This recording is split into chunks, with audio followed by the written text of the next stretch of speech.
हयातिद दुनिया व फिल आखिरह ला तब्दील लिकलिमातिल्लाहि ज़ालिका हुवल फौज़ुल अज़ीम। आमन्तु बिल्लाहि सदक़ल्लाहुल अज़ीम व बल्लगना रसूलुहुन नबियुल करीम व नहनु अला ज़ालिका लमिनश शाहिदीन वश्शाकिरीन वल्हम्दुलिल्लाहि रब्बिल आलमीन। उन पर दरूद जिनको हजर तक करे सलाम, उन पर सलाम जिनको तहियत शजर की है, उन पर दरूद जिनको कसे बेकसा कहें, उन पर सलाम जिनको खबर बेखबर की है। जिन्नो बशर सलाम को हाजिर है अस्सलाम, बशर की है। शम्सो कमर सलाम को हाजिर है अस्सलाम, खूबी उन्हीं के जूद से शम्सो कमर की है। अर्ज़ो असर सलाम को हाजिर है अस्सलाम,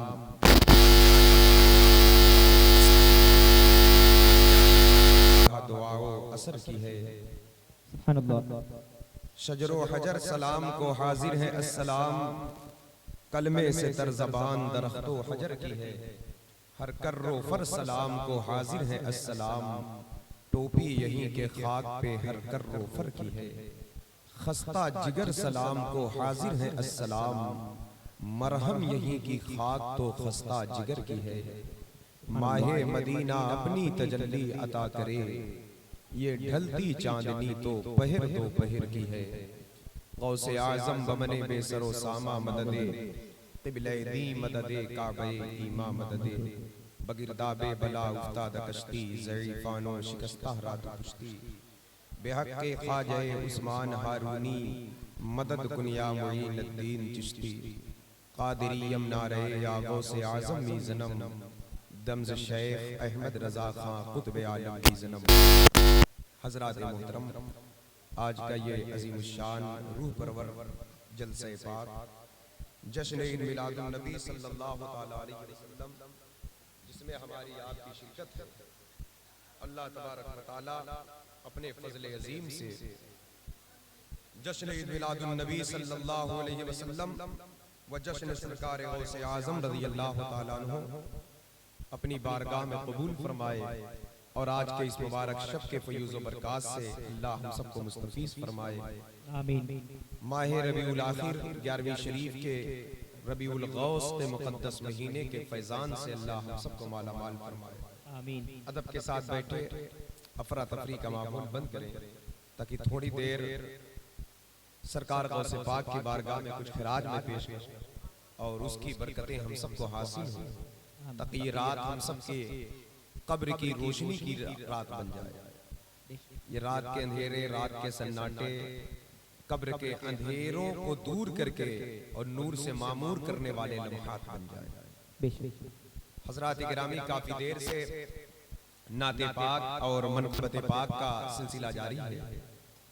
मद्दाह रसूल शहंशाह तरन्नुम असगर रज़ा मुनव्वरी बड़े के सामने नाते पाक पे मद्दाह रसूल शहंशाह तरन्नुम जनाब मोहम्मद अनस साहब, ये भी बारगाह रिसालत में खराज अक़ीदत पेश किए। और मद्दाह रसूल हाफिज मोहम्मद क्या नाम है, अमन साहब, जो आज की महफिल के रूह रवा हैं, अल्हम्दुलिल्लाह, उन्होंने भी बारगाह रिसालत में खराज अक़ीदत पेश किया। नक़ीब अहले सुन्नत आली जनाब मोहम्मद आरिश हबीबी साहब, माशाअल्लाह अच्छी निकाबत फरमा रहे हैं। अल्लाह और बरकतें अता करे, मज़ीद नेमतों से माला माल करे। और दिगर अहबाब तशरीफ़ फरमा है, उलमा इकराम, हाफिज़ अकील साहब तशरीफ़ फरमा है, हज़रत मौलाना अलीमुद्दीन साहब क़िबला, ये दूर दराज से लोग तशरीफ़ लाए माशाअल्लाह। महफ़िल पाक में उलमा इकराम की जलवागरी है। और अदब के साथ बैठे, अल्लाह ताला हमारे उलमा इकराम को, अइम्मा इकराम को, अइम्मा मसाजिद को, हुफ़्फ़ाज़ इकराम को, मद्दाहान हबीब को अल्लाह ताला सलामत रखे और इनके रिज़्क़ का अल्लाह ग़ैब से इंतज़ाम व तमाम फरमाए। इनके तवस्सुल से अल्लाह अवामे अहले सुन्नत को, आप तमाम अहबाब को हर दुनिया आखिरत की, रात और दिन की, हर लम्हात की तकलीफ़ों से, मसाइब से अल्लाह महफूज़ फरमाए, आमीन। आइए हम और आप मिलकर अदब व एहतराम के साथ अपने आका व मौला हुजूर ताजदारे मदीना, राहत क़ल्ब सीना, अल्लाह के प्यारे, उम्मत के सहारे, रब के महबूब, दानाए गयूब, मालिके रिक़ाब उमम, ताजदारे अरब व अजम, वालिए कौनो मकां सयाही ला मकां, रहमते दो जहां मालिके इंसो जां, सैयद आलम महबूब रब्बे अकरम नूरे मुजस्सम सल्लल्लाहु ताला अलैहि वसल्लम के बारगाह नाज में हदिया दुरूद पाक का नजराने अकीदत पेश करें। बावाज़े बुलंद झूम कर पढ़ ले सब लोग। अल्लाहुम्मा सल्ली अला सय्यिदिना मौलाना मोहम्मद जूद सय्यिदिना नबीना व मौलाना मुहम्मद मादनिल जूद वल करम व आलिहि व अस्हाबिहि व बारिक वसल्लम। दुरूद शरीफ बहुत अहम वजीफा है। इंशाअल्लाह दुरूद शरीफ पढ़ने वाले के कब्र में अंधेरा नहीं रहेगा। बेशक सुभान अल्लाह। जो लोग मोहब्बत से दुरूद शरीफ पढ़ते हैं वो बख्श दिए जाते हैं। अल्लाह ताला दरूद पढ़ने की तौफीक उसी को देता है जिसकी बख्शिश का इरादा फरमा लेता है। वाह वाह वाह बेशक। क्योंकि दरूद पढ़ने वाले जहन्नम में नहीं जाएंगे। दरूद व सलाम हुजूर की जात पर पढ़ा जाता है। हम नमाज पढ़ रहे हो तो किसी और से सलाम करें तो नमाज टूट जाएगी, है ना। नमाज अगर हम पढ़ रहे हैं और हम कह दें अस्सलाम वालेकुम मौलाना साहब तो नमाज टूट गई। हाफिज जी सलाम वालेकुम नमाज टूट गई। हाजी साहब अम्मी अब्बू सलाम वालेकुम नमाज टूट गई। अब फिर से पढ़ो। किसी और से सलाम कर लो कितना भी बड़ा हो तो नमाज टूट जाती है। और जब तक हुजूर से सलाम नहीं करते तब तक नमाज मुकम्मल नहीं। बेशक बेशक हक है। तो दरूद और सलाम ये नमाज के अंदर का वजीफा है ना, है ना। नमाज से फारिग होने से पहले सलाम पेश कर लो आका की बारगाह में, फिर दरूद पढ़ लो, उसके बाद फिर नमाज से बाहर आओ। क्योंकि ये सलाम और ये दरूद हुजूर से रिश्ते को मजबूत कराते हैं। और जब इसके बदौलत हुजूर से रिश्ते मजबूत हो गए तो फिर वो सजदे खुदा की बारगाह में मकबूल हो गए। तो लिहाजा इसलिए दुरूद शरीफ पढ़ते रहा करें। पढ़े बाबा से बुलंद अल्लाहुम्मा सल्ली अला सय्यिदिना मौलाना सय्यिदिना नबीना व मौलाना मुहम्मद मादनिल जूद वल करम सल्लल्लाहु व आलिहि व अस्हाबिहि व बारिक वसल्लम। ये ऑपरेटर साहब बेस कम कर दो और समझे आवाज क्लियर कर दे थोड़ा सा। और हां बेस कम कर दे और इको अगर ज्यादा हो तो उसको कम कर दे ताकि आवाज साफ निकले। हाँ आवाज क्लियर कर दे, आवाज साफ कर दे ताकि मैं जो बातें बोलूं उसको लोग आसानी से समझ जाएं। एक बार और दुरूद शरीफ पढ़ ले। अल्लाहुम्मा सल्ली अला सय्यिदिना नबीना मौलाना मुहम्मद मादनिल जूद वल करम व आलिहि व अस्हाबिहि व बारिक वसल्लम। 11वीं शरीफ का मुकद्दस महीना है। उसी की मुनासिबत से कुरान शरीफ की एक आयत पाक की मैंने तिलावत किया है और गौस पाक की बारगाह में कुछ खिराज पेश करूं। उसकी बरकत अल्लाह हम सबको अता करे और हम जाने कि गौस पाक है क्या, है ना। हम लोग जाने गौसे पाक है क्या। हम लोग इतना जानते हैं गौस पाक ने मुर्दे जिला दिए, 12 साल की डूबी, ये सब तो है ही है। लेकिन गौस पाक की ये तो अदना शान है, मुर्दे जिला देना, कश्ती तैरा देना। हाँ, गौस पाक का बहुत बड़ा मकाम है और उनका मकाम कौन बयान कर सकता है। भीख लेने के लिए हम चंद कलमात उनकी बारगाह में खिराज पेश करने के घर से पेश करते हैं, फिर उसकी बरकतें हम महसूस करते हैं खुद भी और जो लोग सुनते हैं वो भी महसूस करते हैं। आला हजरत फरमाते हैं वाह क्या मर्तबा ए गौस है बाला तेरा, सुभान अल्लाह। ऊंचे ऊंचों के सरों से है कदम आला तेरा। बस ये शेर दिमाग में रखिएगा। सरकार गौस पाक की विलादत ईरान के एक कस्बा जीलान में हुई। इसी मुनासिबत से आपको जीलानी कहा जाता है। क्या कहा जाता है?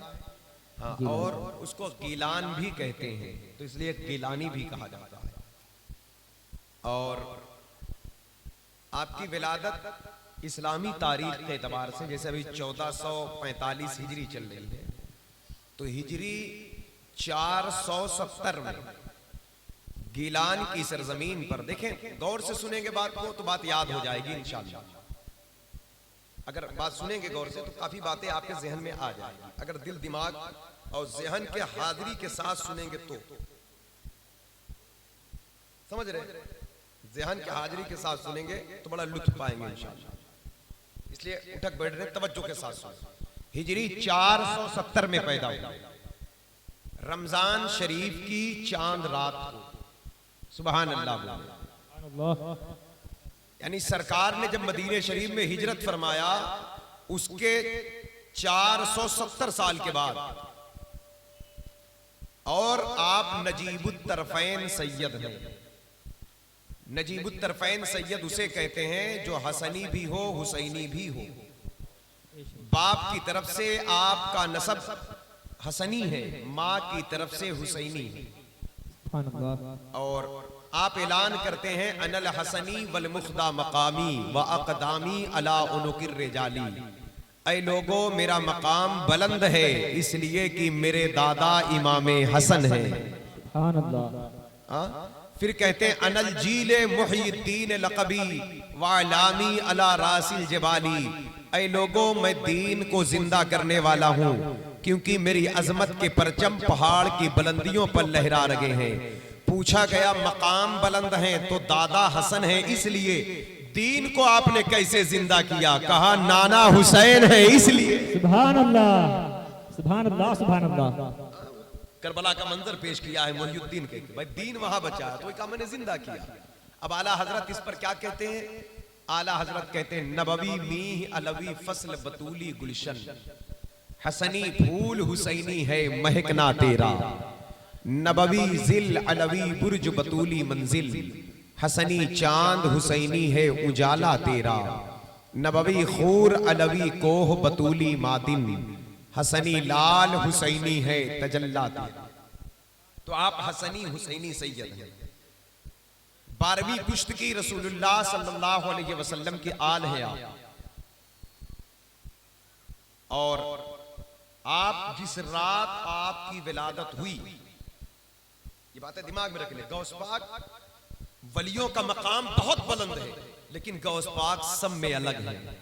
जिस तरह सारे नबी बहुत बड़े हैं और सारे बड़ों से बड़े मेरे मुस्तफा। तो जिस रात पैदा हुए गौस पाक रसूलुल्लाह सल्लल्लाहु अलैहि वसल्लम, आपके वालिद के ख्वाब में आए। आपके वालिद का नाम शेख अबू सालेह मूसा जंगी दोस्त है।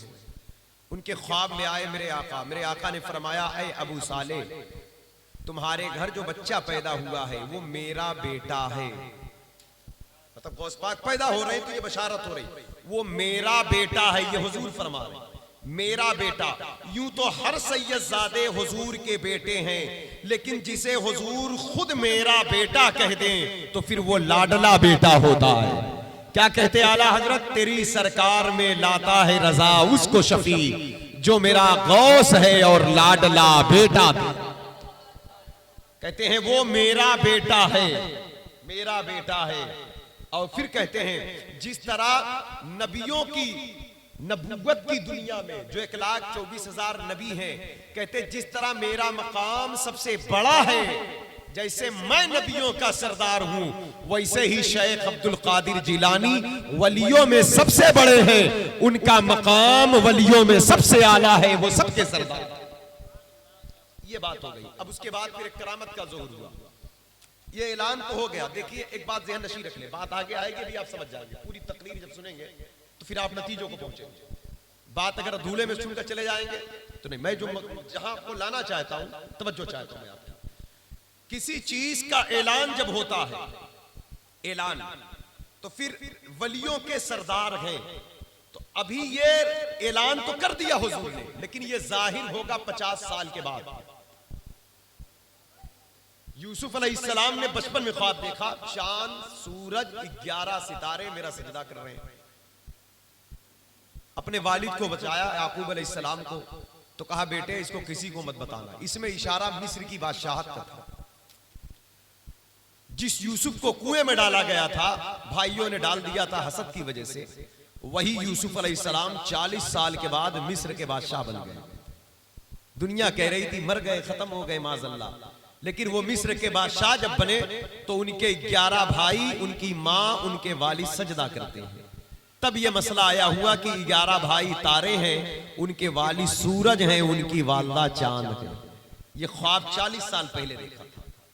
हाँ, तो कभी कभी ऐलान पहले होता है लेकिन उस शान बाद में जाहिर होती। गौस पाक पैदा हुए, ऐलान कर दिया रसूलुल्लाह ने ये वलियों का सरदार है, और इशारा भी दे दिया। इशारा यह था जिस रात पैदा हुए वो चांद रात थी, लेकिन चांद कहीं दिखा नहीं था। भाई चांद दिखता है तब चांद रात होती है। 29 तारीख थी शाबान की, चांद किसी ने नहीं देखा था, लेकिन जब सुबह हुई तो लोग कहने लगे चांद हुआ, चांद हुआ। तो गौस पाक की अम्मी कहती है चांद हो गया। तो लोगों ने कहा क्यों, क्या आपने चांद देखा है? आपने कहा मैंने तो नहीं देखा है, लेकिन मेरे चांद अब्दुल कादिर ने सुबह से दूध नहीं पिया। नहीं समझा आपने? सहरी का वक्त खत्म हुआ, गौस पाक ने दूध पीना बंद कर दिया। हजरात के लोग कश्मकश में थे, एक बच्चे ने दूध छोड़ दिया, आखिर वजह क्या है? इतने में दूसरे शहर के मुफ्तियों का हुक्म आ गया, फला जगह से तहकीक हो गई है, चांद हो गया है। हजरात गिरामी, पता क्या चला? मुफ्तियों ने चांद का ऐलान बाद में किया है, बड़े पीर ने दूध छोड़कर पहले फरमा दिया। सुभान अल्लाह, सुभान अल्लाह। गौसे आजम मुत्तकी हर आन में छोड़ा माँ का दूध माहे रमजान। अब ये तो एक करामत थी, ऐलान हो गया। जिसके सर पर विलायत की ताजदारी का ताज है, तो उसकी पैदाइश भी लाजवाब, बचपना भी लाजवाब। एक और बात, जिस रात आप पैदा हुए, ये जो जीलान जो पूरा कस्बा है, इस कस्बे में 1100 बच्चे पैदा हुए। कितने हुए बोले? एक ही रात में, एक ही डेट में 1100 बच्चे पैदा हुए, और सब के सब बेटे पैदा हुए। लड़की नहीं, लड़के पैदा हुए, लड़के पैदा हुए, और वो सब के सब अल्लाह के वली बन गए। सवाल उठता है, विलायत ये कोई खेल तमाशा नहीं है भाई। इतना बड़ा जिला इलाहाबाद है, अभी हम वली तलाश करने लगे, हर चीज मिल जाएगी, वली तलाश कर पाओगे? मैं ये नहीं कहता हूं वली नहीं है, हैं वली। यहां हर शहर में रहते, बगैर उनके शहर का बैलेंस ही बराबर नहीं हो सकता, लेकिन उनकी मार्फत, उनकी पहचान अल्लाह जिसे चाहे अता करे। ये बड़ा मुश्किल पड़ जाता है, लेकिन होंगे भी तो 2 4 5 10 होंगे एक शहर में। आप सुन रहे, थोड़ा अफरा तफरी का माहौल बंद करें, सुने, आवागमन भी बंद करें, बेला जरूरत ना आ जाए। होंगे भी तो 2 4 10 20 होंगे। अरे एक घर में 10 पैदा हो तो 10 वली नहीं होते, एक शहर में 1100 पैदा हो तो सब के सब वली कैसे हो गए? इसे इत्तेफाक नहीं कहा जा सकता, इसे गौसे पाक की करामत कहा जाता। इसे हमारे आपके बेटे पैदा हो तो मिठाइयां बढ़ती है, रसूलुल्लाह के लाडले जिलान में पैदा हुए तो माओ की गोद में विलायत बटी है। वलियों से माओ की गोद भर गई, माए की गोद मार्फत इलाही से आबाद हो। कि गौसे पाक वलियों के सरदार हैं। आगे चले, सरकार गौसे पाक का बचपन बड़ा अनोखा था। ये तो बचपने की बात थी। 4 साल की उम्र में आपके साथ फरिश्ता चलने लगा। 10 साल की उम्र में बगदाद जीलान शहर में एक बहुत बड़े अल्लाह के वली ने आपके विलायत कुबरा का ऐलान फरमाया। माँ के पेट से 17 पारे के हाफिज़े कुरान बनकर पैदा हुआ। आप कहते जब मैं खेलने जाता तो गैब से आवाज आती, अब्दुल कादिर तुम्हें खेल के लिए पैदा नहीं किया गया।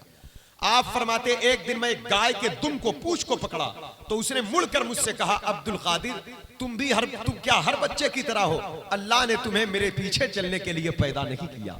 वो कहते मैं भागता अपनी माँ के गोद में आया, मैंने कहा अम्मी मुझे अपना हक माफ करके अल्लाह के हवाले करो। उस वक्त गौस पाक की उम्र 18 साल की हो चुकी थी। गौस पाक की जिंदगी के हिस्से पर गौर करिएगा। 18 साल एक है, 18 साल से लेकर ये हिजरी 88 है, 70 में पैदा हुई है, 488। उसके बाद हिजरी 521 तक का एक मरहला है। अब 521 के बाद से हिजरी 561 तक वो 40 साल का एक अलग मरहला है। और इन तीनों टॉपिक को जो समझ गया वो जिंदगी पा जाए। मतलब ये अलग अलग रूट है, इसमें अलग अलग मरहले हैं इसमें। अब एक दिन के तकरीर पर इतनी ज्यादा रोशनी नहीं डाली जा सकती, लेकिन मैं उसको समेट कर कोशिश करके उसके मक्सद को निकालने की कोशिश कर रहा हूं। लेकिन मैं तवज्जो चाहता हूं अगर आप सुने तो इस बात। हजरत गिरामी वकार 18 बरस की उम्र में कहते अम्मी मुझे अल्लाह के हवाले करें। कहा बेटे बात क्या है? बेटे बात क्या है? कहा अम्मी मैं खेलता हूं तो ऐसी आवाज आती, जानवर मुझसे कलाम करते हैं। अम्मी जान अब मैं चाह रहा हूं कि आप मुझे अल्लाह के हवाले करें, अपने हुकूक माफ करें ताकि मैं अल्लाह के दीन की खिदमत कर सकूं। मैं पढ़ना चाहता हूं, मैं किसी मनसब पर फायज होकर के अल्लाह के बंदों की हिफाजत करना चाहता हूं। मैं मखलूक खुदा की खिदमत करना चाहता हूं। ये जो मखलूक की खिदमत का बेड़ा उठाया, मखलूक की, इंसान का, कोई भी इंसान, लोगों की खैर और भलाई का, लोग झूठ बोले तो सच बोलने का बेड़ा उठाया, लोग चोरी कर रहे हो तो उनको तौबा कराकर हलाल खाने के लिए, खिलाने के लिए पढ़ाने का इरादा किया। लोग अंधेरे में हैं तो रोशनी देने का इरादा किया। लोग भूखे हैं तो खाना खिलाने का इरादा किया। और उसके बाद इतना किया कि एक दिन बगदाद के मिंबर से खड़े होकर फरमा दिया कि हजरत गिरामी वकार, जिसे तुम मखलूके खुदा की खिदमत करते देखो तो समझ जाना इस बंदे से अल्लाह मोहब्बत करता है। अब तो लोग माँ बाप की खिदमत नहीं कर रहे हैं ना, भाई की, पड़ोस की, मोहल्ले के गरीब और कमजोर की खिदमत से लोग दूर है ना। गौ से पाक मुतलक बात करते हैं, इंसान नजर आए तो खिदमत करो, नहीं मिलता इंसान तो जानवर का पेट भर दो, परिंदों का भर दो। ये तालीम है इस्लाम की। गौस पाक इस मिशन को लेकर के नरम तबीयत के साथ ये ऐलान कर रहे हैं। और अपनी माँ से जब इजाजत लेते हैं, चलने लगे तो माँ ने की आंख भीग गई। माँ ने एक वजीफा दिया, कहा बेटे पढ़ो अल्लाहुल काफी, कसत्तुल काफी, वजत्तुल काफी, कफानिल काफी, वनेमल काफी, वलिल्लाहिल हम्द। गौस पाक कहते हैं मेरी अम्मी का दिया हुआ वजीफा, जिसका मफहूम मेरे लिए अल्लाह का, बस इतना जान लिया, हर काम के लिए अल्लाह। जब बंदा इस पर इत्मीनान कर ले तो बड़ी बड़ी मुश्किलें हल हो जाती हैं। हर मुश्किल में अल्लाह का, हर तकलीफ में अल्लाह का। कहते मैंने इस वजीफे को कभी तर्क नहीं किया। गौसे पाक कहते इसकी बरकत से मैंने जिंदगी में बड़ी बहारें देखा, बड़ी रूहानियत, बड़ी नेमतें देखा। फिर वालदा ने एक और नसीहत किया, कहा बेटे कभी झूठ ना बोलना। अब देखिए ये लफ्ज हम बचपन से सुनते चले आ रहे हैं, लेकिन ये एक बहुत बड़ी तालीम है। बहुत किताब पढ़ने से मकसद नहीं है। मोटी मोटी 4-6 बातें अगर इंसान शरई तकाजे को जानकर और जिंदगी गुजारने के लिए 4-6-10 बातें रख ले तो फिर इनकलाब आ जाए। 1000 किताब पढ़ लिया बंदा झूठ बोलता है तो मकसद क्या है बताएं मुझे? बहुत पढ़ लिया अल्लाह से वो नहीं डरता है, जो कि तालीम का मकसद खौफ इलाही है, तो मकसद तो फौत हो गया ना। आलिम कौन होता है? मेरे आका फरमाते जो अल्लाह से डरने वाला है। पूछा गया बड़ा आलिम कौन है? हुजूर ने फरमाया जो ज्यादा डरने वाला है। पता क्या चला? बहुत ज्यादा किताब पढ़ने वाला बहुत बड़ा आलिम नहीं होता, जो जितना अल्लाह से डरने वाला होता है उतना ही बड़ा वो आलिम होता है। इसको दिमाग में रखिएगा। कुरान ने क्या कहा? इन्नमा यख्शल्लाह मिन इबादिहिल उलमा, इल्म वाले ही अल्लाह से डरते हैं। इल्म का मकसद खशियत इलाही। हाँ, तो अब ये जो गौस पाक जो मिशन लेकर चल रहे हैं, यही मतलब इल्म बहुत बड़ी नेमत है, मगर तब जब बंदा अल्लाह से डरे तब वो इल्म नाफे बनता है। वरना वो एक आपके पास एक नालश तो होगा, लेकिन वो इल्म नूर नहीं बन पाएगा। मतलब वो इल्म के लेवल से दुनिया में आपको इज्जत तो मिल सकती है, लेकिन वो इल्म कब्र की रोशनी नहीं बन पाएगा, वो नफा बख्श नहीं हो पाएगा। मकसद ये है। तो इसलिए कहा पढ़े और आप भी उन उलमा से करीब होइए, अपने आप को जोड़े जिनके दर से अल्लाह का डर मिले। आगे बात आ रही है, कहा बेटे झूठ न बोलना। ये गौस पाक की वालदा की जो तालीम थी ये हमारे आपके लिए भी है, क्योंकि गौस पाक तो खानदानी पैदाइशी सच्चे हैं। आपके बाबा सच्चे, नाना सच्चे, घर सच्चा, खानदान सच्चा, पूरे घर में विलायत है। ये वो घराना है गौस पाक का कि एक मर्तबा जीलान में बारिश नहीं हो रही थी। आपकी एक सूफी थी जिनका नाम आयशा था। क्या नाम था? बोले बोले, ये बरकत वाले नाम जबान पे लाया करें। क्या नाम था? आयशा। उनके पास लोग आकर कहती हैं आप सैयद ज़ादी, औरतें कहती हैं आप सैयद ज़ादी हैं, आप दुआ कर दे बारिश हो जाए। तो आपने झाड़ू लिया, अपने आंगन में झाड़ू लगाया और झाड़ू लगाकर कहा अय अल्लाह मैंने झाड़ू लगा दिया है, पानी का छिड़काव तू कर दे। इतना कहना था, बारिश होने लगी। मतलब इतने मजबूत रिश्ते हैं इनके अल्लाह से कि जो इनकी जबान से निकल जाए अल्लाह पूरा कर दे। उस खानदान के फर्जंद गौसे पाक हजरत गिरामी तो वालदा ने कहा था बेटे सच बोलना। माँ की नसीहत को लेकर चल पड़े।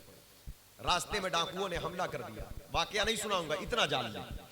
गौस पाक ने फरमाया मेरे हाथ पर, अब ये बात रखना, फरमाते मेरे हाथ पर सबसे पहले जिस गिरोह ने तौबा किया है मेरी नौजवानी की उम्र में, 18 साल की उम्र में, वो मेरी तकरीर सुन करके नहीं, वो मेरी करामत देख करके नहीं। उनके सामने मैंने कोई मुर्दा नहीं जिलाया था, उनके सामने मैंने कोई मुर्दा नहीं जिलाया था। उनके सामने मैंने कोई लंबी चौड़ी तकरीर नहीं किया था, लेकिन वो 60 डाकू थे, पूरे काफिले को लूट चुके थे, लेकिन मेरे पास आकर तौबा करने लगे और अल्लाह वाले बन गए, अल्लाह के वली बन गए। पूछा गया या गौस पाक, किस चीज ने उन्हें तौबा करने के लिए आपसे मुतासिर किया? गौस पाक कहते, उस वक्त मैंने तकरीर नहीं किया था, उन्होंने मेरी सच्चाई को देखा और इस्लाम से मोहब्बत कर लिया, अल्लाह उसके रसूल से मोहब्बत कर लिया। सुभान अल्लाह, सुभान अल्लाह, सुभान अल्लाह। पता क्या चला? बंदे मोमिन अगर सच बोले तो उसकी सच्चाई ही तबलीगे दीन बन जाती है ना? तो हमें अब गौस पाक की सीरत का जो गोशा है वो हमें क्या तालीम दे रहा है? हमें भी सच बोलना चाहिए। बोले सच बोलना चाहिए। कारोबार में, तिजारत में, खरीदो फरोख्त में बहुत सारी बुराइयां हमारे घर में, मुआशरे में, खानदान में झूठ की वजह से फैली हुई है। बहुत सारी तकलीफें हम पर बला झूठ की वजह से आती है, क्योंकि हमने झूठ को मामूली गुनाह समझा है।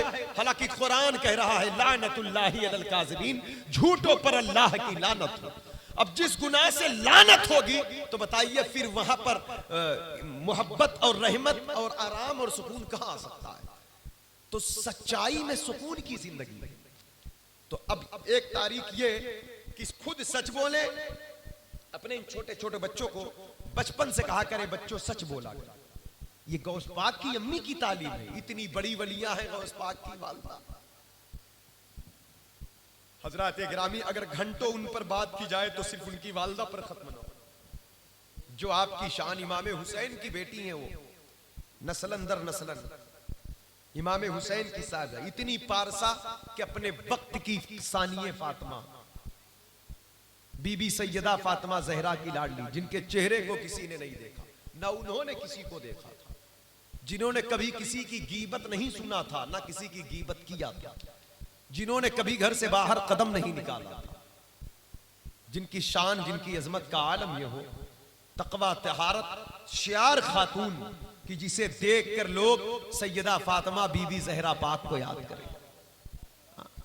उस खातून ने अपने बेटे को बहुत सारे सबक में से, बहुत सारी किताबों में से, बहुत सारी तालीमात में से चुन करके एक बहुत बड़ी तालीम निकाल कर नसीहत किया था।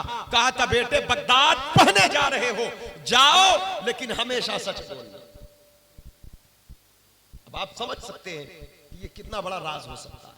तो हम भी अपने बच्चों को इंशाअल्लाह नसीहत करेंगे। हाँ बोले।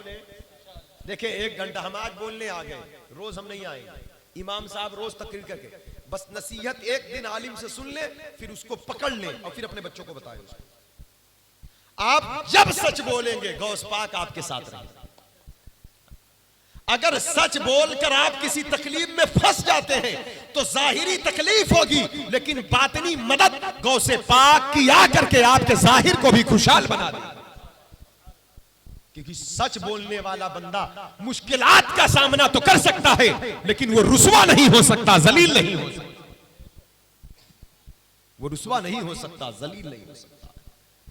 गौस पाक बगदाद पहुंच गए। बगदाद उस वक्त इल्म का मरकज था। मतलब पूरी दुनिया में जो बड़ी बड़ी खानकाहें, बड़े बड़े आलिम, बड़ी बड़ी दरसगाहें जो थी, वो बगदाद की सरजमीन थी। 8 साल पढ़ा आपने वहां पर, बड़े बड़े लोगों के पास। लेकिन उसके बाद गौस पाक शहर से बाहर हटे।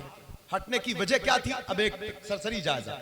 ये जो 20 का दौर है गौस पाक का, तकरीबन ये 33 साल दौर, 8 साल तालीम का और बीच में 25 साल जंगल के मुजाहिदात। ये दौर बहुत सख्त है। इसमें गौसे पाक ने खाना नहीं खाया, इसमें गौसे पाक पत्तियां खाते थे, इसमें गौसे पाक भूखे रहते थे। गौसे पाक कहते कभी कभी जंगल की तरफ घास खाने जाता भूख की वजह से, तो कहते मैं देखता कई फकीर मुझसे पहले खाते होते, तो गैरत और शर्म की वजह से मैं वापस आ जाता। ये बगदाद के हालात बड़े नाजुक थे। जंगल में 25 साल गश्त किया। बगदाद से निकले मदाइन, कैसर, किसरा, तुर्किस्तान के इलाके से लेकर श्रीलंका के जंगलों तक आए। मैंने जो तारीख का मुताला किया, फिर वापस गए 25 साल जंगल। शहर छोड़कर इतने बड़े आलिम बनने के बाद फिर जंगल क्यों आए? बगदाद के हालात का जायजा ले लें। हम कहते हैं आज हालात बहुत खराब है, यकीनन हम कहते हैं सही नहीं है। अल्लाह बेहतर कर दे, सब कुछ बेहतर कर दे। अमन व अमान कायम कर दे। बिलखुसूस अल्लाह पाक फिलिस्तीन की सरजमीन पर अमन कायम फरमाए, मस्जिद अक्सा की हिफाजत फरमाए, उन शोहदा के दर्जात को बुलंद फरमाए, उन माओं को अल्लाह सब्र दे जिनके बच्चे शहीद हो गए, उन बच्चों को अल्लाह सब्र दे जिनके वालिदैन शहीद हो गए, अल्लाह उनके दर्जात को बुलंद करे। हजरात गिरामी वकार, मैं तवज्जो चाहता हूं, बगदाद शरीफ में जिस वक्त गौस पाक आए थे, जिस वक्त गौस पाक आए थे, उस वक्त बगदाद के हालात क्या थे? इस्लाम था बराए नाम था। जो आलिम थे वह ईमान बचाने के लिए गुफे में छुप गए थे। जो सूफी थे पहाड़ों पर जाकर घास खाकर जिंदगी गुजार रहे थे। दरवेशों ने खानकाहों को मस्कन बनाया, बाहर निकलना छोड़ दिया, क्योंकि बाहर के नजारे कुछ ऐसे थे कि हर तरफ जिना, सूद, अय्याशी, चोरी, डकैती, बदकारी खुल्लम खुल्ला। 5 खुलफा का दौर देखा है गौस पाक ने, मतलब 5 वजीर आजम का, अब्बासी खलीफा। और इस तरह दुनियादारी थी कि कोई आलिम अगर उनके खिलाफ बोलता तो उसको कैद कर देते, उसको कैद कर देते। और अक्सर आलिमों को खरीद करके, आलिम भी 2 तरह के होते हैं ना, एक दीनदार एक दुनियादार। हदीस ने 2 चेहरे उलमा के दिए, एक उलमाए सू, एक उलमाए रब्बानीन। जो उलमाए रब्बानीन होंगे अल्लाह के दीन के लिए काम करेंगे, वो हर तकलीफ उठा लेंगे लेकिन हक बोलेंगे। और जो दुनियादार होंगे वो दीन के नाम पर ढकोसला रच कर दुनिया हासिल करेंगे। तो उन बादशाहों ने खरीद लिया इन उलमा को, और ये उलमा मेंबर लगाकर अल्लाह रसूल की शान बयान करने के बजाय बगदाद के उन खलीफाओं की शान बयान करते, जो गरीबों का खून चूसते थे, जो लूटते थे, जो मार काट करते थे। हजरात गिरामी, तो अब इस माहौल में, ए बेटा बहुत डिस्टर्ब कर डालो, मैं बात कुछ जरूरत की कर रहा हूं, मैं कुछ अलग पहलू लेकर चल रहा हूं, एक तारीख के गोशे। अगर ऐसा करेंगे तो लुत्फ नहीं आएगा, सुन ले गौर से। अब इस कंडीशन में हमने गौस पाक को सिर्फ करामत के हवाले से पहचाना। करामत तो गौसे आजम की हर सांस में, उनकी हर ठोकर करामत है, उनका हर लहजा करामत है, लेकिन गौस पाक की ये भी शान देखना हमारी कौम को जरूरी है। मैं जो लाना चाहता हूं तकी, क्योंकि ये वो शान है जब हम ये देखेंगे तो यकीनन हम तकवा की तरफ बढ़ेंगे, यकीनन हम दीन की तरफ बढ़ेंगे। तवज्जो चाहता हूं, सरकार गौसे आदम बड़े पीर दस्तगीर रज़ी अल्लाह तआला ने जब इन मराहिल को देखा तो दुनिया से रिश्ता तोड़कर जंगल चले गए। 25 साल घास खाते हैं, भूख लगती, 40-40 दिन कुछ ना खाते। खुद फरमाते कभी कभी इतनी तेज भूख लगती कि मैं बेहोश हो जाता। लोग समझते कि मेरा इंतकाल हो गया, लोग मुझे उठा कर लाते और गुस्ल देते, कफन पहनाते, समझते मेरा इंतकाल हो गया, लेकिन मैं उठकर बैठ जाता था। कहते हैं कभी कभी 40 दिन बाद एक गैब से आवाज आती, अल्लाह मुझे 70 कसमें देता, कहता अब्दुल कादिर मेरी कसम खा ले, मेरी कसम पी ले, कसमें दे दे के खिलाता। आला हजरत बोले कसमें दे दे के खिलाता है, पिलाता है तुझे, प्यारा अल्लाह तेरा चाहने वाला।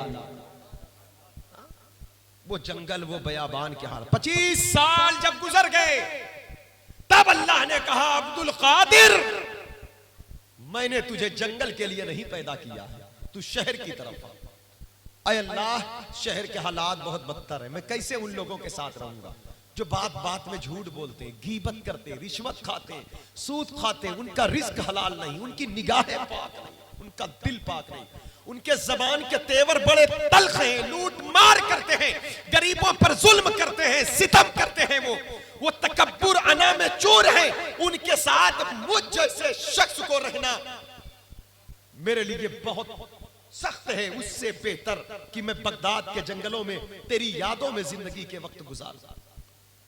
अल्लाह ने फरमाया नहीं अब्दुल कादिर, तुम बगदाद के जंगल में नहीं, बगदाद शहर में रहोगे।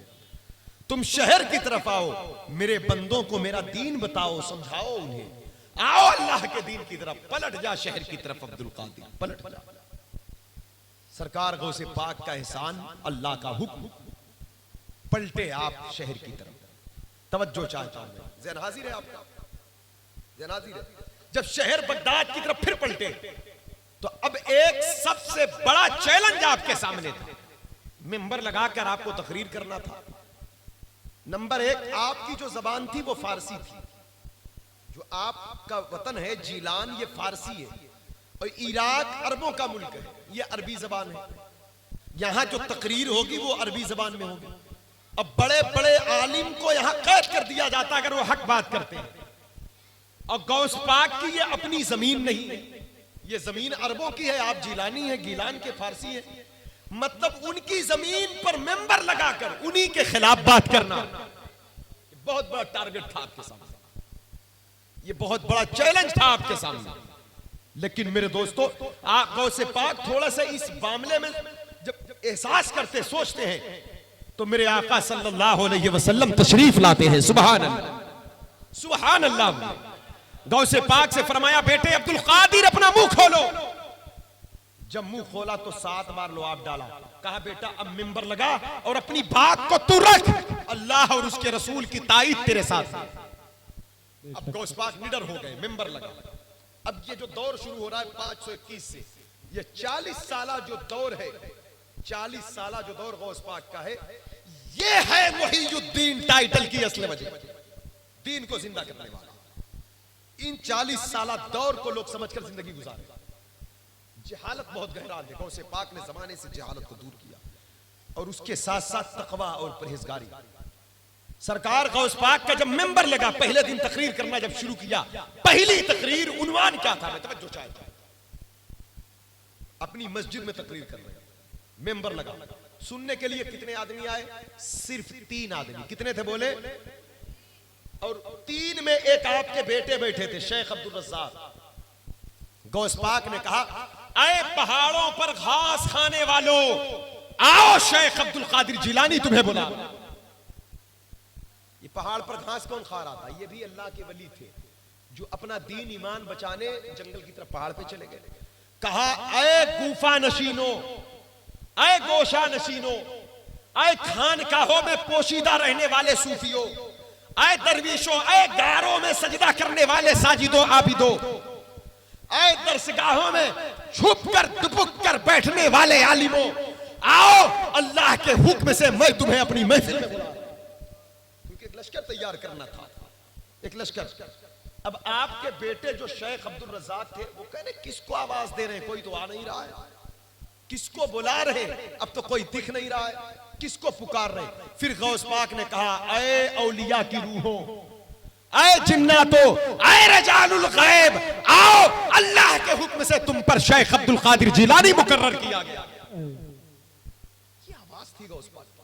उसके बाद फिर बगदाद के बाशिंदों की खबर लिया, आए शराबियों, आए जानियों, आए बदकारों, आए सूदखोरों, आए रिश्वतखोरों, आए बेनमाजियों, आए झूठों, आए फरेबियों, आओ शेख अब्दुल कादिर जिलानी तौबा कराने के लिए तुम में जलवागर हो चुका है।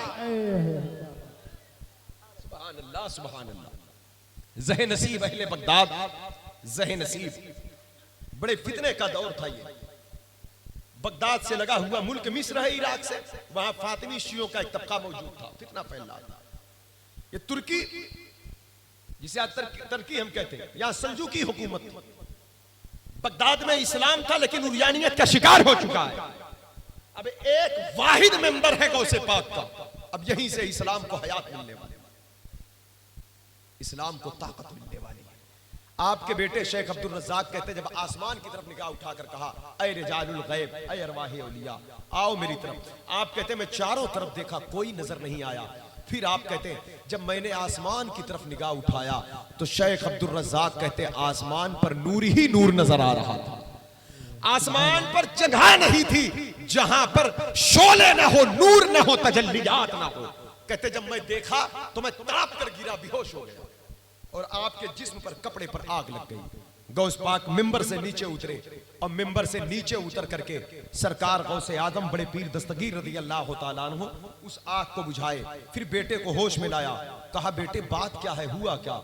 कहा, अब्बा जान आपने सबको बुलाया, मैंने हर तरफ देखा, कोई नहीं आया, लेकिन मैं आसमान की तरफ देखा तो आसमान भरा हुआ था, नूर ही नूर है, तजल्लियात ही तजल्लियात है। कहा, बेटे वो रिजालुल गैब थे जो मेरी आवाज को सुनकर लब्बैक कहकर हाजिर हो गए। कहा, अब्बा जान और कौन आया? कहा, औलिया की रूहें हाजिर हो गई। कहा, और कौन आया? कहा, मलाइका अजिन्ना हाजिर हो गए। कहा, बगदाद के इंसान। कहा, ये नहीं आए बेटे, अनकरीब आ जाएंगे, अनकरीब आ जाएंगे। सरकार गौसे आदम हफ्ते में 3 दिन तकरीर करने लगे। 13 सब्जेक्ट पर बच्चों को रोज पढ़ाते थे। आज भी दुनिया में उतना बड़ा मदरसा नहीं है। बगदाद शरीफ का जो मदरसा आपने जहां पढ़ा था, अपने शेख के मदरसा, 3000 आलिम और मुहद्दिस की दस्तार हर साल हुआ करती थी। ये उस दौर की बात, अपने हाथों से गौसे पाक दस्तार बांधते थे। और गौस पाक से पढ़ने वाला बंदा कितना बड़ा होगा, आप इसका अंदाजा कर लें। वो शख्स कितना बड़ा होगा जो गौस पाक से पढ़ रहा होगा। 13 सब्जेक्ट पर तालीम दे रहे थे, और 13 सब्जेक्ट पर पढ़ाने के बाद हफ्ते में 3 दिन अवाम से तकरीर करते। हफ्ते में 3 दिन, जुमा के दिन, इत्तवार के दिन, मंगल के शाम। और देखते देखते आप मस्जिद में तकरीर कर रहे थे, मस्जिद भर गई। मेंबर लेकर ईदगाह चले गए, बगदाद के ईदगाह भर गया। उसके बाद मेंबर लेकर आप मैदान में आ गए, मैदान भर गया। देखते देखते 70,000 का मजमा हो गया। बोले सुभान अल्लाह। कितना मजमा हो गया? अब तक बगदाद में कोई आलिम हक नहीं बोल सकता था। तवज्जो चाहता हूं, अब तक बगदाद में कोई आलिम हक नहीं बोल सकता था। आज 400 आलिम कलम दवात लेकर बैठे हैं गौस पाक की बातों को लिखने के लिए। उनकी बात को कोट कर रहे थे, लिख रहे थे, जो गौसे पाक बोलते थे। और महफिल के हालात ये होते, जब महफिल खत्म होती तो अल्लाह की मोहब्बत और खौफ और तजल्ली इलाही से 70 लोगों के जनाजे उठाकर, मुल्ला अली कारी एक राइटर, एक मुसन्निफ, एक मुहद्दिस गुजरे हैं, वो कहते हैं कि हर महफिल में गौस पाक की 400 से लेकर 4000 तक लोग अल्लाह के वली बन गए। मतलब ये वो बगदाद था, ये वही बगदाद है जहां कल सांस लेना मुश्किल था, आज वही बगदाद नूर से मामूर हो चुका है। हालांकि ये बगदाद इल्म और मार्फत की जमीन है, लेकिन लोगों की गुनाहों की वजह से रूहानियत कमजोर पड़ गई थी।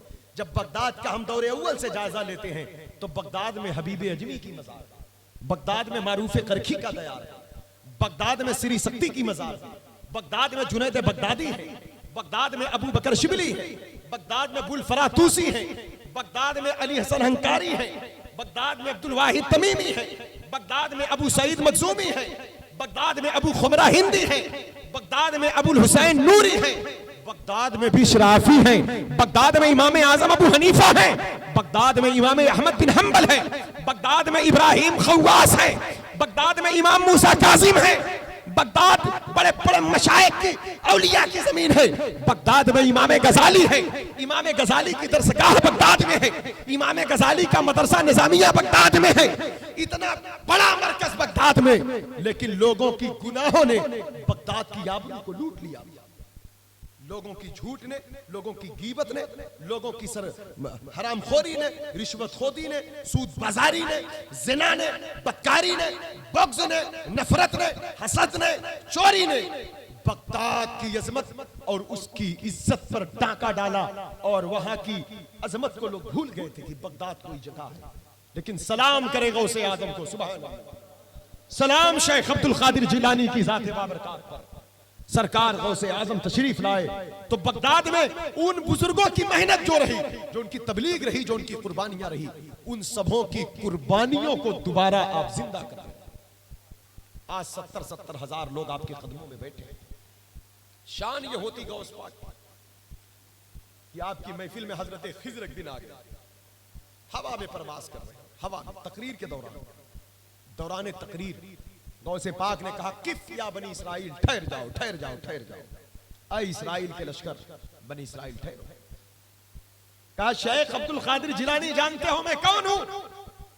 कहा, आप हजरत खिज़र अलैहिस्सलाम।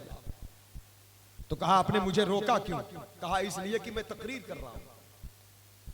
तो सुनते जाइए मुझे मेरी बातें, आप सुनते जाइए मेरी बातें, सुनते जाइए। तो कहा, मैं खिज़र हूं, खिज़र। मुझे देखकर तो जलीलुल कदर पैगंबर मूसा अलैहिस्सलाम हैरत ज़दा थे। एक वाकया कुरान में मौजूद है। मुझे देखकर जलीलुल कदर पैगंबर हजरत मूसा अलैहिस्सलाम हैरत ज़दा थे। गौसे पाक ने कहा, बेशक हजरत मूसा अलैहिस्सलाम का हम एहतराम करते हैं, उन पर सलाम करते हैं, आपका भी एहतराम है, आपका रुतबा बुलंद है, शान बड़ी है, लेकिन आप मुझे सुन लीजिए। वो मूसा अलैहिस्सलाम थे, बनी इसराइल के नबी थे, जो आपको देखकर हैरान थे। मैं मोहम्मदी हूं, मोहम्मदी, आप मुझे सुनकर हैरत ज़दा रहेंगे, आप मुझे सुनकर। आला हजरत बोले, शुक्र के जोश में जो है वो तुझे क्या जाने, खिज़र के होश से पूछे कोई रुतबा तेरा। सरकार गौसे आजम जब तकरीर करते तो अब जब किसी की इज्जत बढ़ती है तो कुछ तो चाहने वाले पैदा होते, कुछ हासिद भी पैदा होते हैं ना। हसद कौन करता है? हसद हासिद कौन होता है? हासिद वो होता है जो किसी लायक नहीं है। और कभी बड़ों ने छोटों से हसद नहीं किया, हमेशा छोटों ने बड़ों से हसद किया। अगर आपका कोई बड़ा आपको नसीहत करे, आपका बड़ा आपको कोई नसीहत करे तो हसद जलन में नहीं, वो आपके साथ भलाई चाहता है। समझ रहे? हाँ, छोटा अंदर अंदर घुटता है। बड़ा अल्लाह हमारे सीनों को हसद से पाक करे। बहुत बड़ी बीमारी। जमीन पर जो पहला कत्ल हुआ है, काबिल ने हाबिल को कत्ल किया, वो हसद की बिना पर। हसद ये दिल की एक बहुत बड़ी बीमारी है। और हसद गुनाहों को इस तरह खा डालता है जैसे आग लकड़ियां को खा डालती है। हसद नेकियों को इस तरह खा डालता है जैसे आग लकड़ियों को। हसद ना किया करें, अल्लाह से किसी से जलन ना हो। किसी को तरक्की देखें तो रब का शुक्र अदा करें, अल्लाह और दे, और अल्लाह इसके सदके मुझे भी दे दे। ये अंदाजा बना ले। हाँ? क्योंकि अल्लाह की अता से कभी दिल में जलन कुटन नहीं रखना चाहिए। किसी बंदे को कुछ मिलता है तो वो रब की अता होती है, और जब रब दे रहा है तो हम चल के क्या करेंगे? मिजाज में तंगी नहीं, कुशादगी पैदा करें। किसी की इज्जत देखे, किसी का भगत देखे, किसी की दौलत देखे, हुस्न देखे, जमाल देखे, इल्म देखे, तो खबरदार खबरदार। गौसे पाक ने यही सारे मिशन से लोगों के दिलों को पाक किया, अपनी निगाहें बिलाट डाल। और ये सारी बुराइयां बीमारियां हमारे मुआशरे में है। 40 साल बगदाद में तकरीर किया है गौसे पाक ने, और इस 40 साल में 25 साल सिर्फ बोक्स और हसद, झूठ और नफरत की मजम्मत में आपने तकरीर फरमाया। या रसूल अल्लाह, जिंदाबाद जिंदाबाद जिंदाबाद जिंदाबाद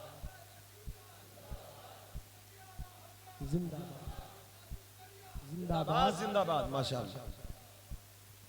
हजरात किराम में देखिए, ये ताजुश शरिया के दीवाने अल्हम्दुलिल्लाह। सरकार ताजुश शरिया मेरे शेख, मेरे मुर्शिद करीम है। सुभान अल्लाह। अल्लाह ताला उन बरेली के आकाओं का सदका दे दे जिन्होंने हमारे दिलों में गौसे आजम की मोहब्बत का चिराग जला दिया। कैसे आकाओं का बंदा हूँ रजा, बोल बाले मेरी सरकार। कादरी कर, कादरी रख, कादरियों में उठा, कदर अब्दुल कादिर कुदरत नुमा के वास्ते। ये सारी चीजें कादरी फकीर इंशाअल्लाह जन्नत में जाएगा। कादरी का खात्मा ईमान पर होगा, ये गौस पाक का मुआहदा है अल्लाह पाक से। लेकिन मेरे दोस्तों, सच्चे कादरी बनो। कादरी फकीर झूठ भी तो नहीं बोलते, गीबत भी नहीं तो नहीं करते, हसद भी तो नहीं करते, बुग़्ज़ और इनाद भी तो नहीं रखते। कादरी के जबान पर सदाकत है, दिल में पाकीज़गी है, कादरी के हाथ में सखावत होती है। अल्लाह सच्चा कादरी बना दे, वो कादरी बना दे जो कादरी बनने की दुआ आला हजरत ने किया। कादरी कर, वो तो थे ही, हमारे लिए दुआ किया है। कादरी कर, कादरी रख, कादरियों में उठा, कदर अब्दुल कादिर कुदरत नुमा के वास्ते, कदर अब्दुल कादिर कुदरत नुमा के वास्ते। तो हजरात गिरामी, 40 साल में गौसे पाक ने 25 साल सिर्फ इसी मौजू पर बात किया। अब आप अंदाजा कर सकते हैं कितना बड़ा गुनाह हो सकता है, क्योंकि जब तक इंसान इससे बाहर ना निकलेगा मार्फत इलाही नहीं पा पाएगा, मार्फत इलाही नहीं पा पाएगा। सरकार गौसे आदम बड़े पीर दस्तगीर रज़ी अल्लाह तआला अन्हु की महफिल में हसद करने वाले आलिम आते थे, चाहने वाले भी आते थे। चाहने वाले तो कलम दवात लेकर बैठ गए, अब लिखेंगे और इससे बरकत हासिल करेंगे। और हसद करने वाले पर्चे लिख लिख कर लाते थे, जेब में चल के सवाल करेंगे, जवाब ना देंगे तो बेइज्जती करेंगे। और उनको मालूम नहीं था ये गौस पाक है, गौस पाक। एक नुक्ता रख ले दिमाग में, अगर आप तवज्जो से सुन ले, गौस पाक है, गौस पाक। फरमाते नजर तो इला बिलादिल्लाह जमा कखरदलतिन अला हुक्म इत्तिसाली। सारी कायनात को ऐसे देखता हूं जैसे हाथ की हथेली पर राई का दाना। सारी दुनिया को ऐसे देखता हूं। इसका एक माना तो होगा गौस पाक पूरी दुनिया को हथेली पर राई के दाने की तरह देख रहे। दूसरा मफहूम जो मेरे जहन में आया वो ये है कि पूरी दुनिया गौस पाक के हाथ में राई के दाने की तरह है ना साहब, राई के दाने की तरह।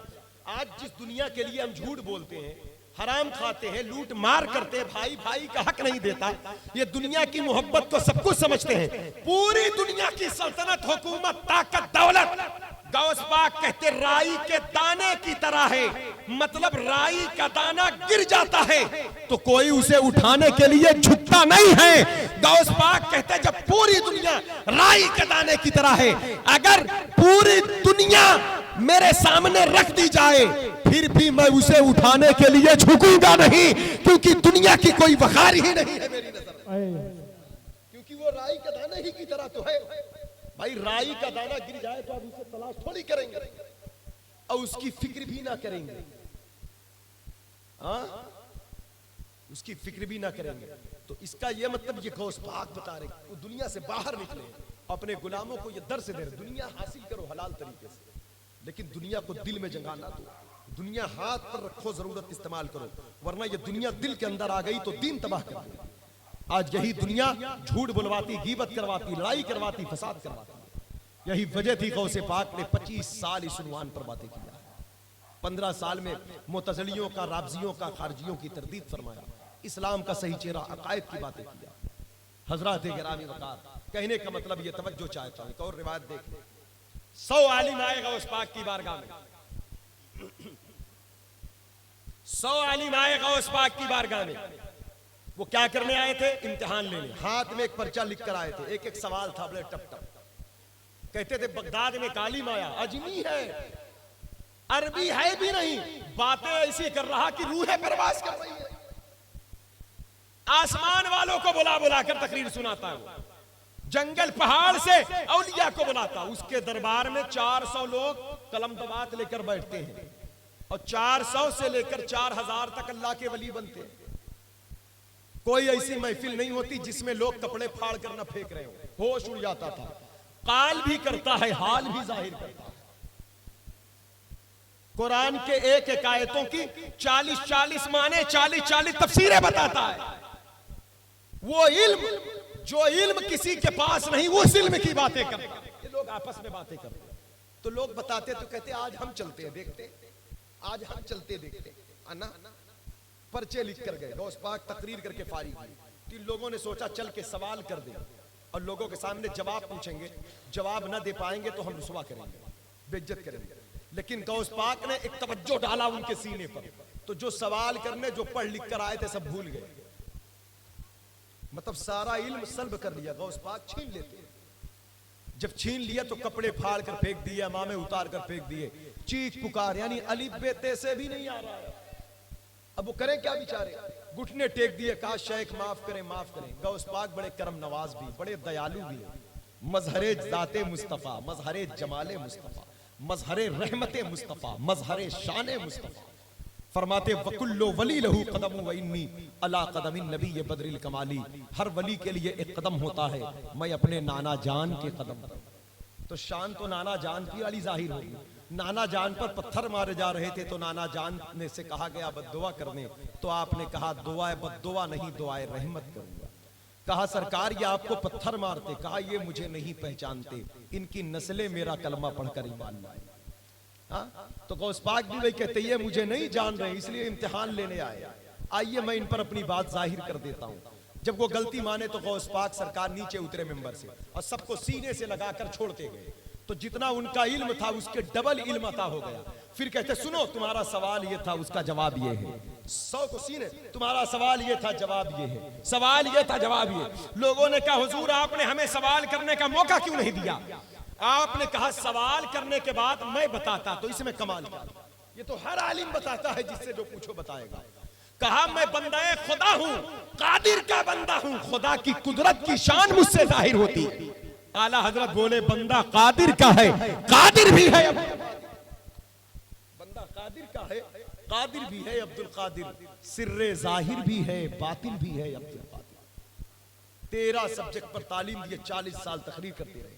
आप जानते हैं पूरे बगदाद में 5 बगदादी अब्बासी खलीफा का दौर देखा। आखिरी खलीफा मुस्तंजद बिल्लाह आपको खरीदने के लिए आया। जब सोचा कि हमारी बाजार कम हो रही, लोग हमारी आव भगत नहीं करते, अब हमारे लिए इस्तेकबाल नहीं होता, अब हमारी ताजीम में कोई खड़ा नहीं होता। गौस पाक की महफिल की शान ये थी, बगदाद के एक बहुत बड़े आमिल थे, जब वो आवाज देते तो उनकी आवाज पर हर जिन्नात हाजिर हो जाता, हर जिन्नात। एक दिन एक जिन्नात को आवाज दिया, वो नहीं पहुंचा, फिर आवाज दिया नहीं पहुंचा, फिर आवाज दिया नहीं पहुंचा, काफी ताखीर से पहुंचा। तो वो नाराज हुए, कहा तू इतनी देर से क्यों आया? तो कहा मैं गौस पाक की महफिल में था। तो कहा गौस पाक की महफिल है, तुम भी जाते हो? कहा मैं नहीं, लाखों जिन्नात जाते हैं गौस पाक की महफिल। तो कहा मेरी आवाज वहां पहुंची थी? कहा पहुंची थी, लेकिन हमने खातिर में आपकी आवाज को नहीं लाया। कहा मेरी आवाज को क्यों? कहा जहां शेख अब्दुल कादिर जिलानी की आवाज हो, हम किसी आवाज की परवाह नहीं करते। कहा वहां जिन्नात कितने होते हैं? कहा जितने इंसान होते हैं उसके 10 गुना ज्यादा सुनने वाले जिन्नात होते हैं। इंसान का मजमा गौस पाक की महफिल में अगर 70,000 है तो इस रिवायत के मुताबिक 7 लाख जिन्नात मौजूद हैं। गौस पाक की महफिल में फरिश्ते भी आते हैं, वली आते हैं, कुतुब आते हैं। कहते आला हजरत वली आए, मुरसल आए, खुद हुजूर आए, वो तेरे वाज की महफिल है यार। तो एक दिन अब्बासी खलीफा आया। कौन आया? मुस्तंजद बिल्लाह, जिनकी तूती बोलती थी, वो आया गौस पाक को खरीदने के लिए।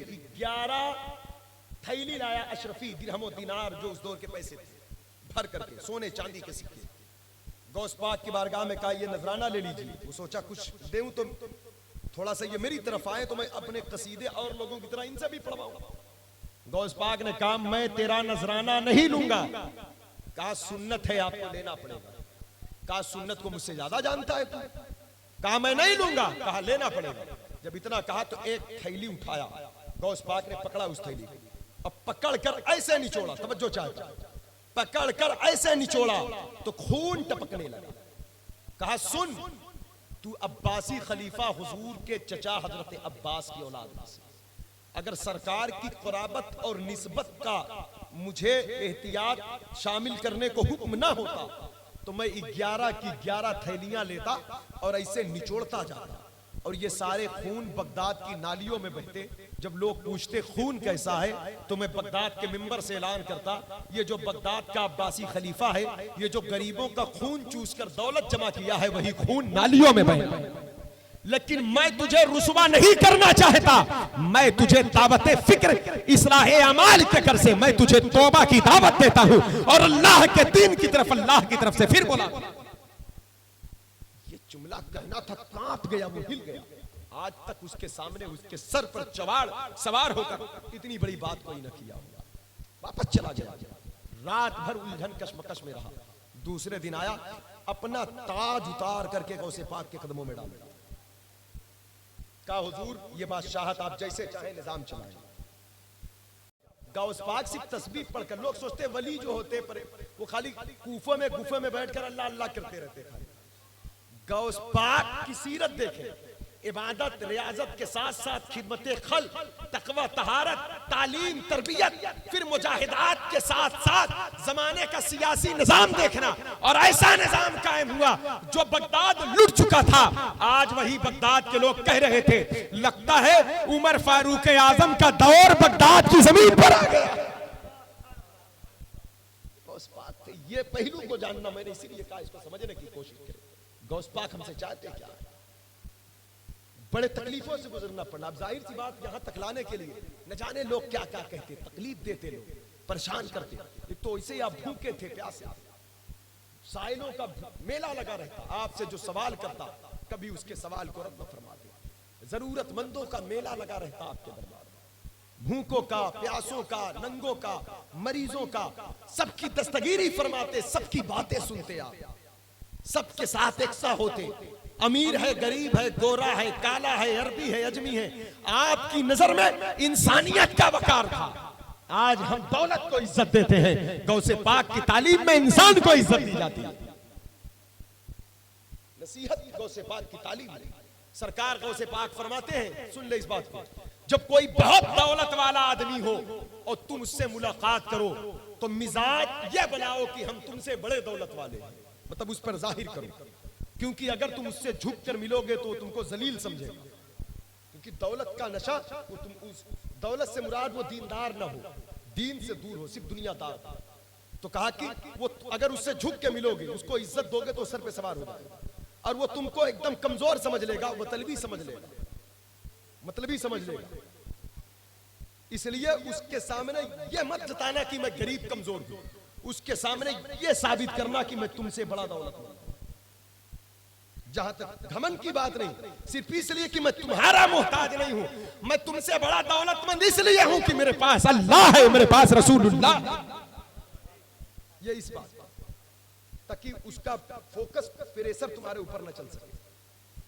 और फिर गौस पाक फरमाते हैं, जब तुम किसी कमजोर आदमी से मिलना, गरीब से मिलना, बीमार से मिलना, माजूर से मिलना, तो तुम कितना भी बड़े दौलत वाले अमीर हो जाना, लेकिन उसके सामने उससे बड़ा गरीब बन के मिलना, कमजोर बन के मिलना उसके सामने, ताकि तुम्हारी गुर्बत का एहसास देख करके उसे भी सब्र का और शुक्र का जज्बा पैदा हो जाए।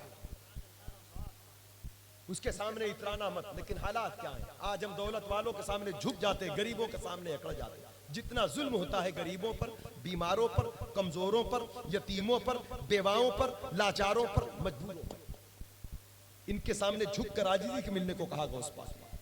गौस पाक वो हैं इतने बड़े मनसब पर वलियों के सरदार, बगदाद के छोटे छोटे बच्चे खेलते होते, और गौस पाक से कहते मेरा ये काम कर दे, तो गौस पाक बच्चों का काम कर दे।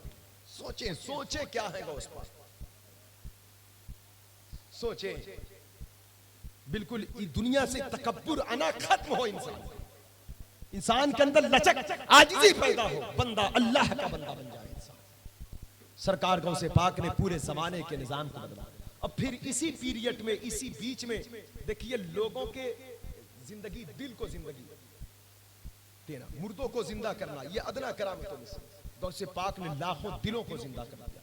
कोई ऐसी महफिल नहीं होती जिसमें चोर डाकू तौबा न करते, ईसाई यहूदी कलमा न पढ़ते। एक बात और मैं बता दूं, आज बैतुल मुक़द्दस दुश्मनों के नरघट में है। अल्लाह ताला करम फरमाए, अहले फिलिस्तीन की हिफाजत फरमाए। सुल्तान सलाहुद्दीन अय्यूबी ने इसको फतेह किया था, ईसाइयों के चंगुल से आजाद कराया था। सुल्तान सलाहुद्दीन अय्यूबी के लश्कर के जो सबसे बड़े सिपा सालार थे वो अल्लामा इब्ने क़िदाम मक़दसी थे। अल्लामा इब्ने क़िदाम मक़दसी ये गौस पाक के शागिर्द थे। सुल्तान सलाहुद्दीन अय्यूबी का जो लश्कर था, उस लश्कर में आधा से ज्यादा सिपाही जो थे वो गौस पाक के मदरसे के पड़े हुए थे। गौस पाक ने सिर्फ मस्जिद के नमाजी नहीं बनाया है, मैदान का गाजी भी बनाया। एक सब्जेक्ट देते मुजाहिदीन पर। एक बात और देखिए, अल्लामा इब्ने क़िदाम कहते हैं, ये जो चीफ इसके सिपा सालार थे, वो कहते जब हम बगदाद पढ़ने आए शेख अब्दुल कादिर जिलानी के मदरसे में, कहते हम नूर देखते थे, रोशनी देखते थे, गौस पाक के पसीने पर खुशबू देखते थे, गौस पाक के बदन पर मक्खी मच्छर नहीं बैठते। पूछा गया गौस पाक से, हुजूर आपके बदन पर मक्खी नहीं बैठती? तो कहा मक्खी वहां बैठती है जहां सीरा हो या शहद हो, जहां सीरा नहीं शहद नहीं वहां मक्खी बैठकर क्या करेगी, यहां तो कुछ है ही नहीं है। मक्खी वहां बैठती जहां हवस हो लालच हो। कहते बदन मेरा जिस्म तो पाक है, मक्खी क्यों बैठी? हजरात गिरामी ये कहा, सरकार गौसे पाक के एक बेटे थे जिनका नाम शेख याहया था। इब्ने क़िदाम कहते हैं, इब्ने क़ुदामा वो कहते हैं जब रात होती तो मगरिब के वक्त गौसे पाक अपने बेटों को भेजते और कहते जाओ जो मदरसे के पढ़ने वाले तलबा हैं उनके कमरे में जाकर चिराग जलाओ। और शाम होती इशा के बाद कहते जाओ मेहमानों को खाना खिलाओ। अपने बेटे से कोई बड़ा आदमी हो जाए तो काम के लिए नौकर रख लेता है, अपने बेटों से काम नहीं करवाता। ये बात काबिले गौर है। जिस तकरीर को सुनने 70,000 आते हैं, 7 लाख जिन्नात आते हैं, आसमान जमीन वाले आते हैं, जिनके कदमों पर औलिया आंखें मलते हो, औलिया मलते हैं आंखें वो है तलवाते, जिनके खुद्दाम की शान ये हो कि उनके मदरसे में झाड़ू लगाने वाले अली बिन हैती, बका बिन बतूर, अबू सईद कैलवी ये मदरसे में पानी का छिड़काव करते झाड़ू लगाते। अली बिन हैती से पूछा गया कहां तक देखते हो, तो आपने कहा काली रात में काली चूंटी चीन के काले पहाड़ पर चलती है, उसे मैं बगदाद शहर से खड़े खड़े देख लेता हूं। काली रात में काली चूंटी काले पहाड़ पर चीन के चलती है, चीन के काले पहाड़ पर काली चूंटी काली रात में चलती है, बगदाद से खड़े खड़े देख लेता हूं चूंटी। पूछा गया कौन सी आंख है, ये रोशनी कहां से मिली? आप कहते हैं ये रोशनी गौस पाक के मदरसे में झाड़ू लगाने की बरकत से मिली। नारे तकबीर, नारे रिसालत, नारे रिसालत, जश्न ईद मिलादुन नबी, फैजान गौस पाक, फैजान आप गौस अंदाजा करें, जब खादिमों की ये शान है तो मौला की शान अंदाजा करें। अब इतना बड़ा शख्स है, जब खादिम की ये शान है तो अपने बेटे की शान क्या होगी। उस बेटे से कहता जाकर चिराग जलाओ, मिस्कीनों को अपने हाथ से खाना खिलाओ। हजरात गिरामी वकार, ये है असल तालीम। आज बड़े घर में बच्चा पैदा होता है, भले कुछ ना पढ़ा लिखा हो, फौरन बड़ा बन जाता है। अब उसको कोई हुक्म नहीं दे सकता, लेकिन ये बड़कपन नहीं है, ये तकब्बुर है। बड़ाई तो हमने गौसे आजम के दर पे देखा है, जो बड़ा होता है वो खिदमत करता चला जाता है, खिलाता जाता है, पिलाता जाता है। इसलिए बड़ाई गद्दियों पर बैठने का नाम नहीं है, बड़ाई तो भूखों को खिलाने का नाम है, कमजोरों की खिदमत करने का नाम है, मेहमान नवाजी का नाम है बड़ाई। हमने आज बड़ाई जहां देखा वो बड़कपन नहीं है, वो तकब्बुर है, वो अनापरस्ती है वो। और जब बचपन से गौसे पाक ने ये तालीम लगाया तो गौस पाक के बेटे बच्चे जिस गली जिस इलाके में पहुंचे, इस्लाम के नूर से वो इलाका मुनव्वर हो गया। ये जो 40 साल खिताब, 33 साल फतवा देना, बच्चों को पढ़ाना, ये मुहीयुद्दीन का जो टाइटल, वलियों का सरदार, पूरी कायनात की विलायत आपके कदमों के नीचे आ गई। और आज गौसे पाक के पैरोकार हर वली है, उनकी आवाज पर हर वली लब्बैक कहते हैं। जमाने में यह साबित किया, हर दुख दर्द के मरहलों से गुजर करके आपने रसूलुल्लाह सल्लल्लाहु अलैहि वसल्लम के उस दीन को जिंदगी अता फरमाया जिस दीन के साथ खिलवाड़। और इंशाअल्लाह आज भी दीन पाक मुस्तफा गौस पाक के सदके में दोबारा जिंदा, फिर जिंदा है।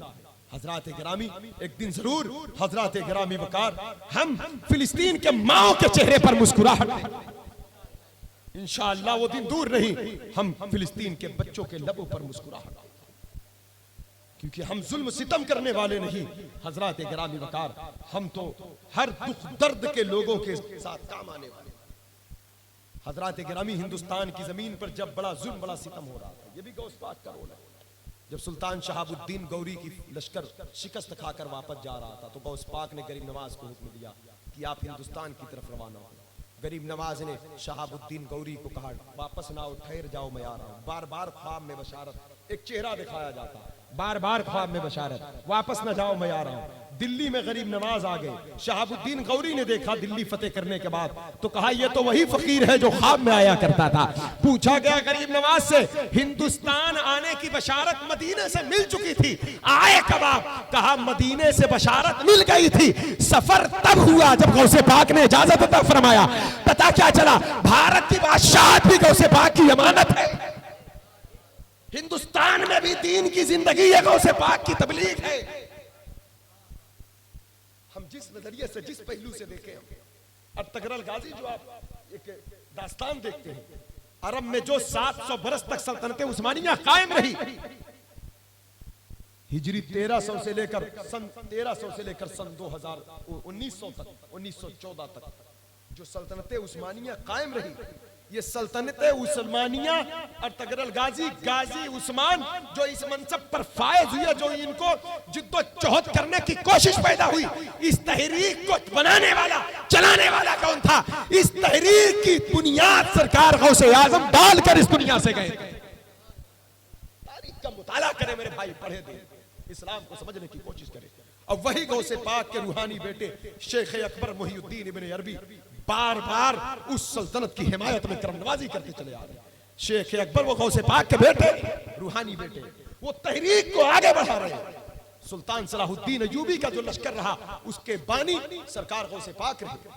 हजरत गिरामी वकार, सरकार गरीब नवाज जो हिंदुस्तान की तरफ आ रहे हैं, इशारा सरकार गौसे पाक का था, जो आज भारत की जमीन पर अल्लाह अकबर की सदा है।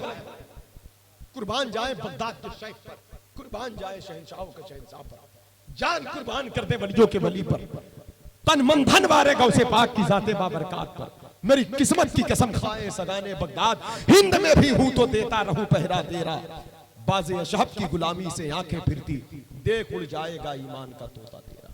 इस गौसे पाक को पढ़ो, समझो।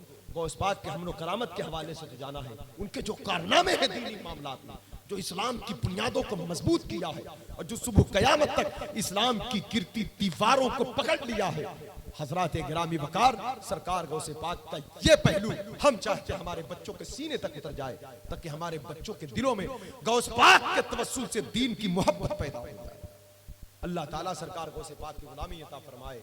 गौसे पाक वलियों के सरदार गौस पाक फरमाते हैं, मेरे वसीले से दुआ किया करो, अल्लाह ताला तुम्हारी दुआओं को कबूल करेगा। गौसे पाक फरमाते हैं, जो मेरी तरफ मंसूब होगा उसका खात्मा ईमान पर होगा। अल्लाह ताला सच्चा पक्का कादरी बनाए, गौस पाक की मोहब्बत अता फरमाए। आपके खुद्दाम का, आपके उस्ताद का सदका अल्लाह अता करे। बोलने सुनने में जो गलती जो खता अल्लाह माफ फरमाए। नमाज की पाबंदी करें, सच बोलें, हलाल खाएं। एक दो जुमले में बात खत्म कर रहा हूं। गौस पाक जब एक दिन हलाल के मौजू पर और सच्चाई के मौजू पर तकरीर किए तो लोगों ने कहा, हजरत आज आपका उन्वान ये था? कहा हाँ, मेरा उन्वान आज ये था और इसलिए था, फरमाते गौस पाक कि मैं उस बाप का बेटा हूं जिसने एक सेब को हलाल बनाने के लिए 12 साल तक मजदूरी किया है। वाकया आप जानते होंगे, मशहूर है, नहीं जानते तो उलमा इकराम से पूछ लीजिएगा कि मौलाना साहब ने ये जुमला क्यों बोला।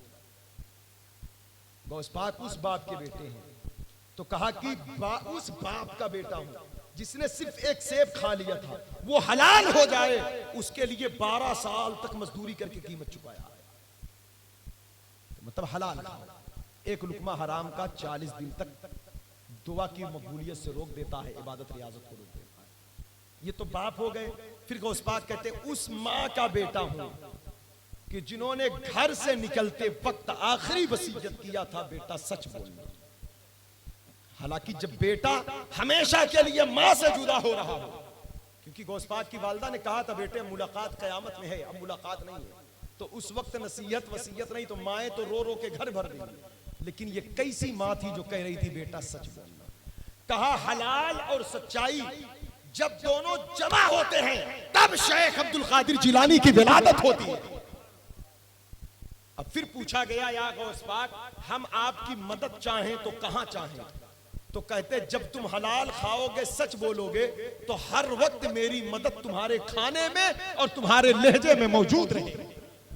जहां सच होगा शेख अब्दुल कादिर जिलानी मौजूद होगा, जहां हलाल होगा शेख अब्दुल कादिर जिलानी की दुआ और बरकत उस खाने के निवाले में मौजूद हो।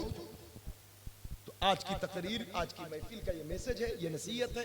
अल्लाह ताला इस पर हम सबको अमल की तौफीक बख्शे और इस महीने का फैज अल्लाह अता करे। 11वीं शरीफ की रात करीब आ रही, दिन करीब आ रहा है। गौस पाक की बारगाह में नजर करें और गौस पाक की बारगाह में साले सवाब के लिए अल्लाह ने जिसे नवाजा है, गरीबों मिस्कीनों के हत्तल इम्कान कोशिश करें खिदमत के लिए, ज़रूरतमंदों की ज़रूरत पूरी करें। सिर्फ लंगर बनाकर 11वीं की डेग चढ़ाकर नहीं, वो तो खिलाएं आप, लेकिन ज़रूरतमंदों की और भी ज़रूरियात, वो भी एक 11वीं बनाने का बेहतर तरीका है, उसे भी हासिल करें। बोलने सुनने में जो गलती हो अल्लाह माफ़ फरमाए। गौस पाक की बारगाह में सच्ची तौबा की बड़ी तौफीक मिलती है। जिक्र गौस पाक का हुआ अल्हम्दुलिल्लाह। जब गौस पाक चाहते हैं तभी उनका जिक्र होता है, ना चाहें तो नहीं होता। हमारी जबान इस लायक नहीं हम उनका नाम लें, ये करम है उनका कि हमसे अपनी बात करवा रहे हैं, वरना उनकी बात तो जमीन से ज्यादा आसमान पर होती है। जिनकी बात गरीब नवाज करें, जिनकी बात मुनव्वर अली शाह करें, जिनकी बात ख्वाजा कुतुबुद्दीन बख्तियार काकी करें, जिनकी बात साबिर कलियर करें, जिनकी बात सरकार सुल्तान बाहू करें, जिनकी बात आला हजरत करें, तो हम जैसे लोगों की कोई औने बोने की कोई अहमियत बचती ना। जहां बड़े बड़े हैं, लेकिन मेरे दोस्तों जब कर्म होता है तो हम जैसों को भी ये इनाम देते हैं। लोग मेरी बातें करके कुछ इनाम भी हासिल करें, तो आइए इनाम हासिल करें। जो सच्चा इनाम वो क्या है? आओ अपने गुनाहों से माफी मांगे, पढ़े अस्तगफिरुल्लाह अस्तगफिरुल्लाह अस्तगफिरुल्लाह रब्बी मिन कुल्लि ज़ंबिन व अतूबु इलैहि व मा अलैना इल्लल बलाग। अस्सलामु अलैकुम। खड़े हो जाएं।